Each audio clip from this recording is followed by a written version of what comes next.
Negeri ini memanggilmu kawan. Belajar bergerak berbagi untuk negeri. Guru penggerak majukan pendidikan. Guru penggerak menghamba pada murid. Kreatif rancang pembelajaran. Hargai potensi, tingkatkan prestasi. Lahirkan profil pelajar Pancasila. Belajar bergerak berbagi untuk negeri. Kita menjalin kolaborasi.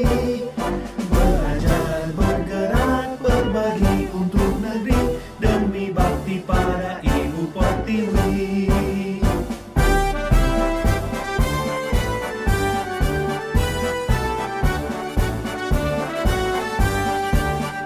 Bulatkan tekad, kuatkan hati.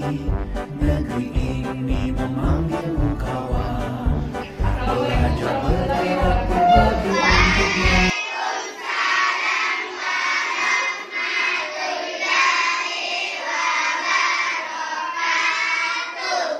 Bagaimana kabar kalian hari ini? Sehat? Alhamdulillah, sehat semua ya? Iya. Sebelum kita mulai pelajaran, hari ini kita mau membuat dulu kesepakatan kelas. Kita buat dulu kesepakatan kelas atau keyakinan kelas.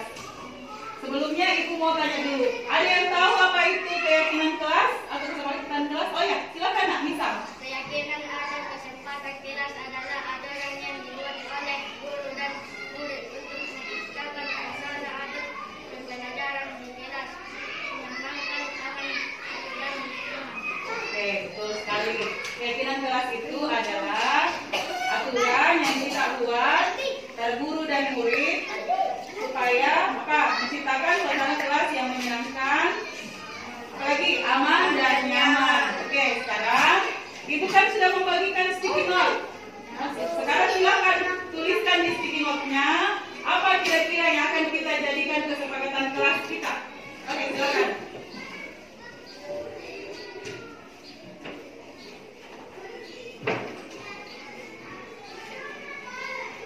Sudah? Kalau sudah, silakan tempel. Satu orang dulu bergantian ya. Ayo, silakan Anak saya. Ya. Saya di sini menuliskan mengerjakan tugas tepat waktu. Ada lagi? Oke, Arlan, silakan Nak Arlan.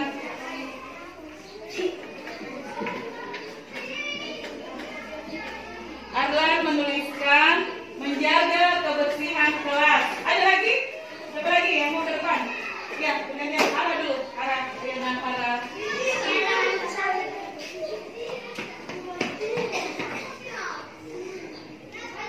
Ara menginginkan kita memudayakan membaca. Bagus. Siapa lagi? Sipa? Ya, ayo Nak Sipa.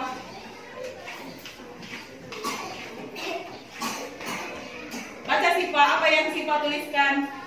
Menjaga kekompakan teman. Iya, menjaga kekompakan. Jadi harus kompak ya. Siapa lagi? Ayo, Nak, Dani. Ya, Dani.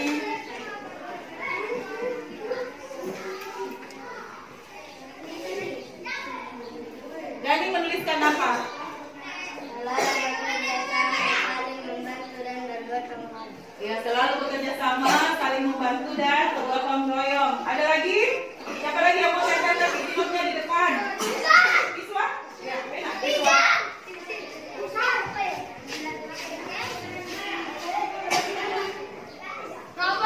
Iswa menuliskan apa?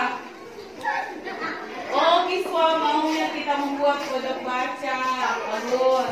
Ada lagi? Ya, silakan Nak Naila.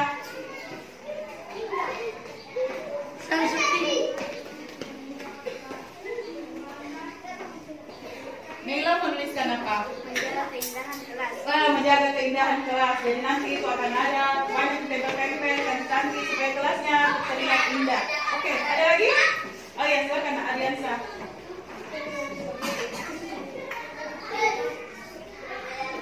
Apa yang Ariansa tuliskan?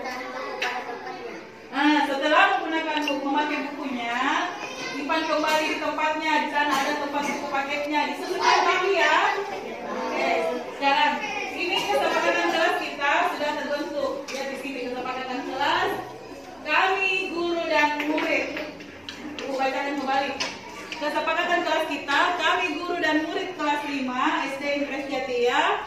membudayakan membaca. Kemudian apa lagi? Menjaga kebersihan kelas. Semua bekerja sama, saling membantu dan bergotong royong. Menjaga keindahan kelas. Membuat pojok baca. Proyek baru ini kita harus buat yang secantik mungkin di ujung sana. Yang namanya di pojok kira-kira di mana rumusnya? Boleh kita buat nanti di situ. Apalagi menjaga kekompakan teman. Jadi harus kompak ya. Mengerjakan tugas tepat waktu ini. Jadi kita sepakat kalau ada tugas dikerjakan tepat waktu. Ya, tidak boleh dikumpul hari Sabtu. Nanti hari Senin baru dibawa. Itu kan sudah tidak tepat waktu lagi. Berikutnya apa lagi? Mengumpulkan buku pada tempatnya. Jadi begitu selesai bukunya dipakai, kembalikan ke tempatnya. Oke. Ada lagi yang mau ditambahkan? Tidak ada. Kalau begitu, sekarang kesepakatan kelas kita sudah kita sepakati semua, kita sudah buat dengan kita menciptakan budaya positif. Kita mulai dulu dari kelas kita. Setelah itu kita akan memperlihatkan ke kelas lain supaya mencontoh juga apa yang telah kita lakukan, supaya di sekolah kita ini tercipta budaya positif. Oke, sekarang kesepakatan kelas ini kita lakukan, kita laksanakan dengan penuh tanggung jawab. Oke, tepuk tangan dulu untuk kita semua.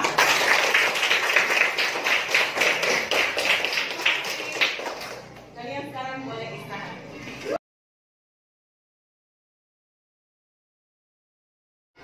Assalamualaikum warahmatullahi wabarakatuh.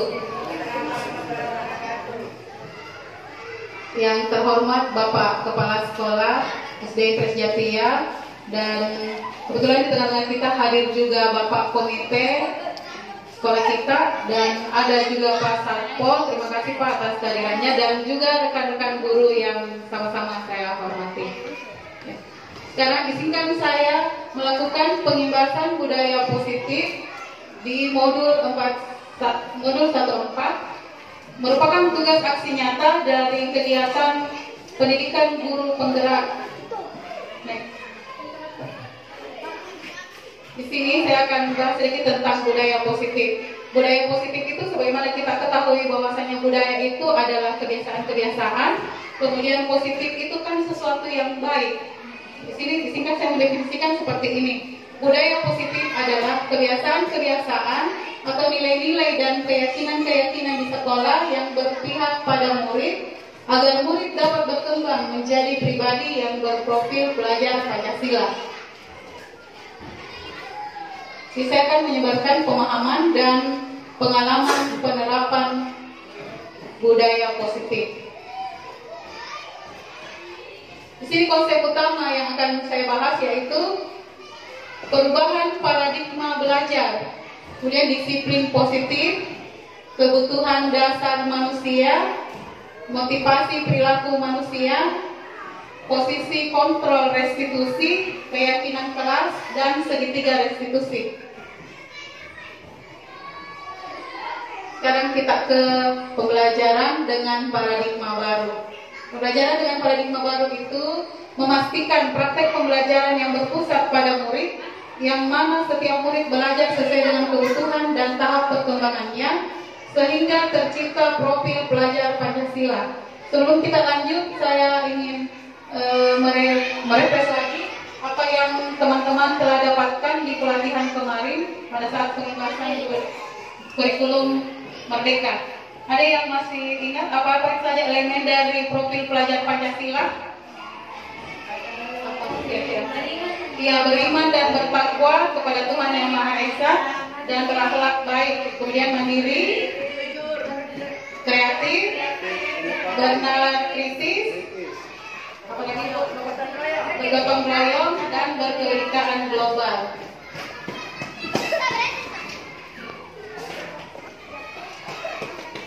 Kemudian di sini ada makna positif, makna disiplin. Berasal dari bahasa Latin disiplina yang artinya belajar. Makna asal kata ini berkonotasi dengan disiplin diri, dari murid-murid. Namun kebanyakan orang menghubungkan kata disiplin dengan tata tertib, teratur, dan kepatuhan pada peraturan. Kata disiplin juga sering dihubungkan dengan hukuman, padahal itu sungguh berbeda. Karena belajar tentang disiplin positif tidak harus dengan memberi hukuman, Bapak Ibu. Justru itu adalah salah satu alternatif terakhir, dan kalau perlu tidak digunakan sama sekali. Jadi kalau bisa kita jangan menghukum anak-anak kita. Kemudian dengan kata lain, seseorang yang memiliki disiplin diri berarti mereka bisa bertanggung jawab terhadap apa yang dilakukannya, karena mereka mendasarkan tindakan mereka pada nilai-nilai kebajikan universal. Sini ada 5 kebutuhan dasar manusia. Hal yang perlu kita ingat, Bapak Ibu, bahwasanya anak-anak kita di saat melakukan pelanggaran itu karena ada salah satu dari kebutuhan mereka yang tidak terpenuhi. Di sini ada 5 kebutuhan dasar manusia yang ingin saya sampaikan pesan kepada Bapak Ibu, yaitu bertahan hidup. Bertahan hidup itu kebutuhan yang sifatnya fisiologis. Untuk bertahan hidup misalnya makan, kesehatan, dan juga rumah, dan masih banyak lagi. Kemudian kebebasan, kebutuhan untuk bebas dalam kebutuhan akan kemandirian, otonomi, memiliki pilihan, dan mampu mengendalikan arah hidup seseorang. Kemudian ada di sini juga kasih sayang dan rasa diterima. Kebutuhan fisiologis yang ini meliputi tentang kebutuhan akan hubungan dan koneksi sosial, kebutuhan untuk memberi dan menerima kasih sayang, dan kebutuhan untuk merasa menjadi bagian dari kelompok. Kemudian ada lagi kebutuhan kesenangan, kebutuhan untuk merasa senang. Kebutuhan akan kesenangan adalah kebutuhan untuk mencapai kesenangan, baik dalam bermain, belajar, dan lain sebagainya. Kemudian penguasaan, kebutuhan pengakuan atas kemampuan. Kebutuhan ini berhubungan dengan kekuatan untuk mencapai sesuatu, menjadi kompeten, menjadi terampil, diakui atas prestasi dan keterampilan kita, didengarkan, dan memiliki rasa harga diri. Di sini ada motivasi perilaku manusia. Motivasi perilaku manusia itu pertama untuk menghindari ketidaknyamanan atau hukuman. Jadi misalkan kita melakukan sesuatu hanya karena takut dihukum. Ini motivasi eksternal, Ibu. Kita melakukan sesuatu, anak-anak melakukan sesuatu hanya karena takut dihukum. Kemudian yang kedua, untuk mendapatkan imbalan dari orang lain atau institusi. Ini juga motivasi eksternal, motivasi dari luar. Jadi apa yang akan kira-kira dia lakukan apabila saya melakukannya. Jadi dia melakukan itu supaya mendapat penghargaan, mendapat imbalan dari kita sebagai gurunya. Kemudian yang ketiga, inilah yang kita impikan. Ini tujuan dari disiplin positif, yaitu untuk menghargai diri sendiri. Sering biasa muncul pertanyaan seperti ini, saya akan menjadi orang seperti apa apabila saya melakukannya. Jadi dia kembalikan ke dirinya, dia tidak menunggu dihukum, dia tidak menunggu untuk mendapat imbalan atau penghargaan untuk melakukan itu. Kemudian ada 5 posisi kontrol restitusi. Ini posisi kontrol restitusi. Di sini ada penghukum, pembuat merasa bersalah, teman, pemantau, dan manajer.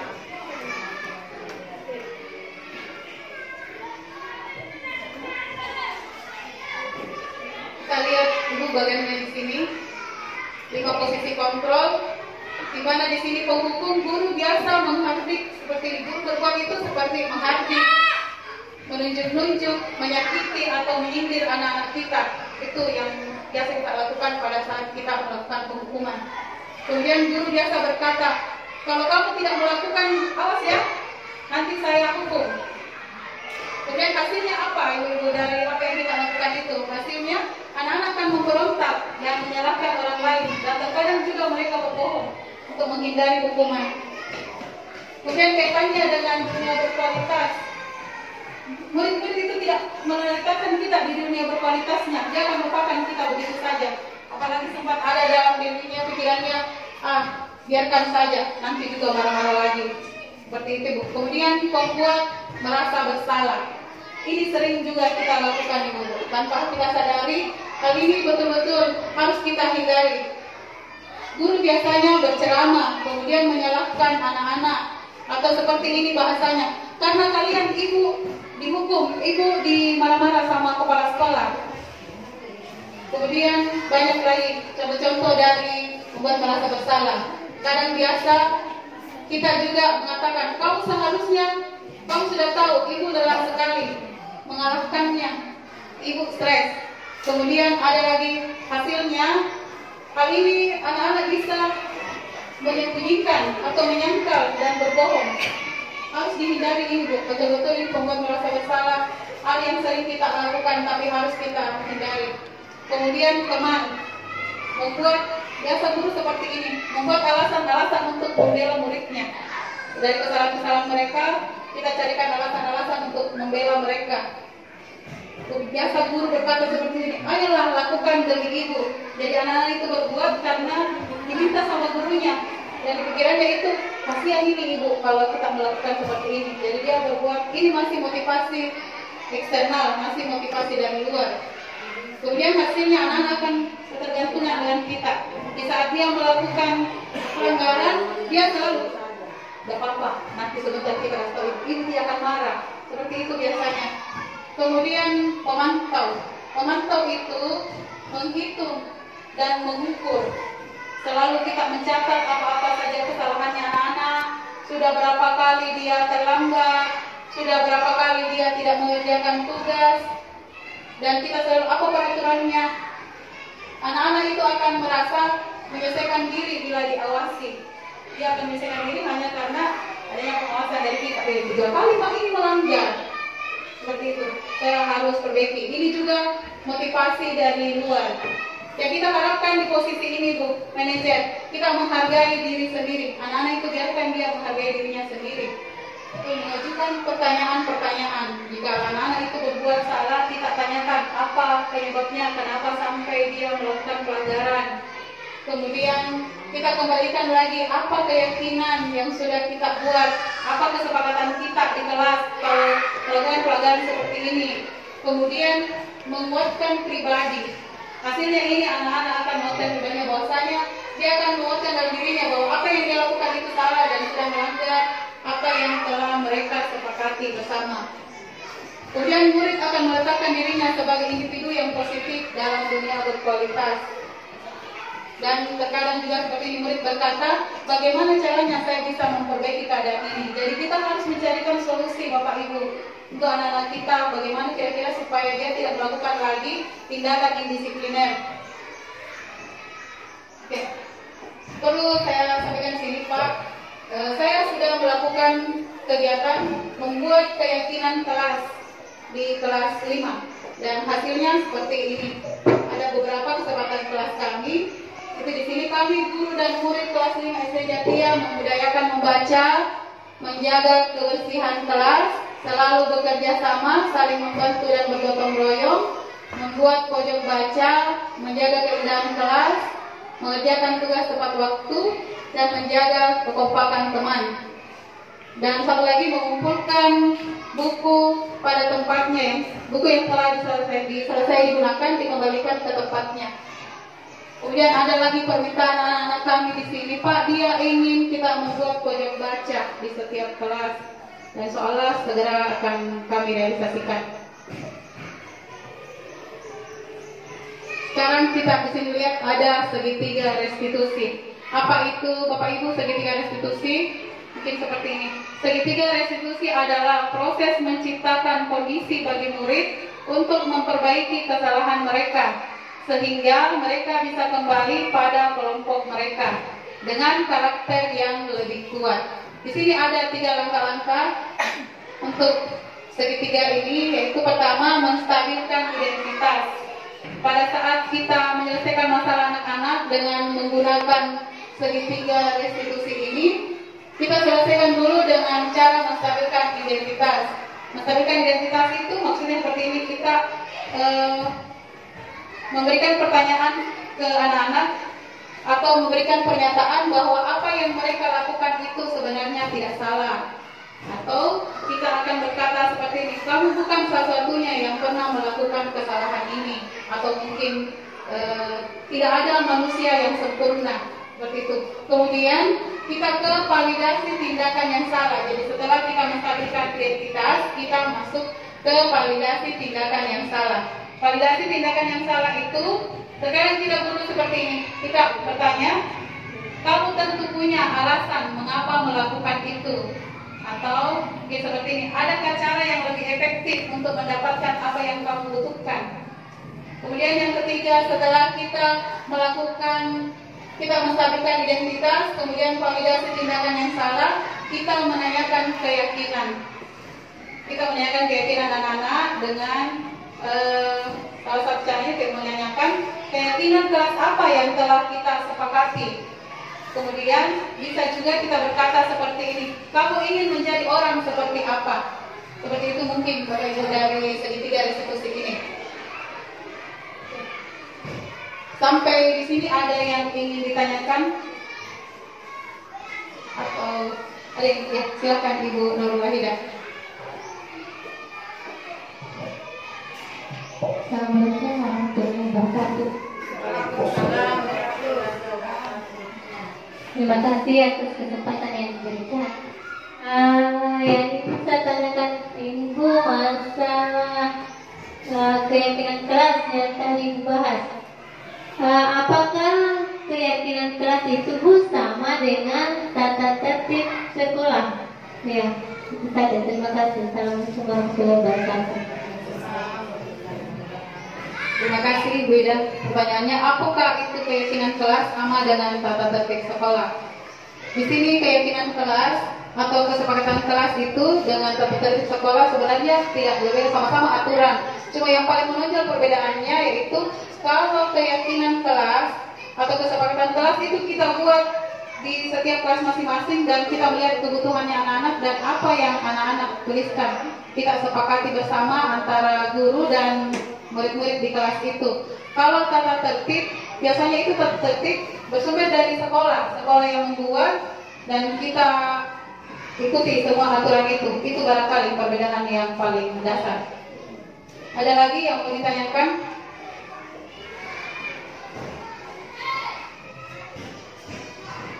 Assalamualaikum warahmatullahi wabarakatuh.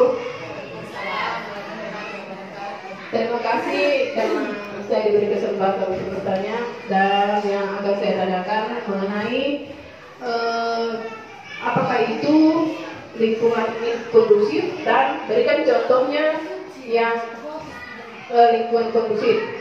Sekian dan terima kasih.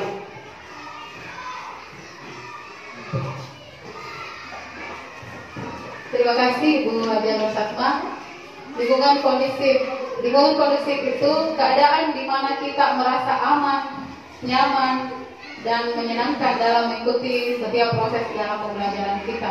Ini tugas utama seorang guru.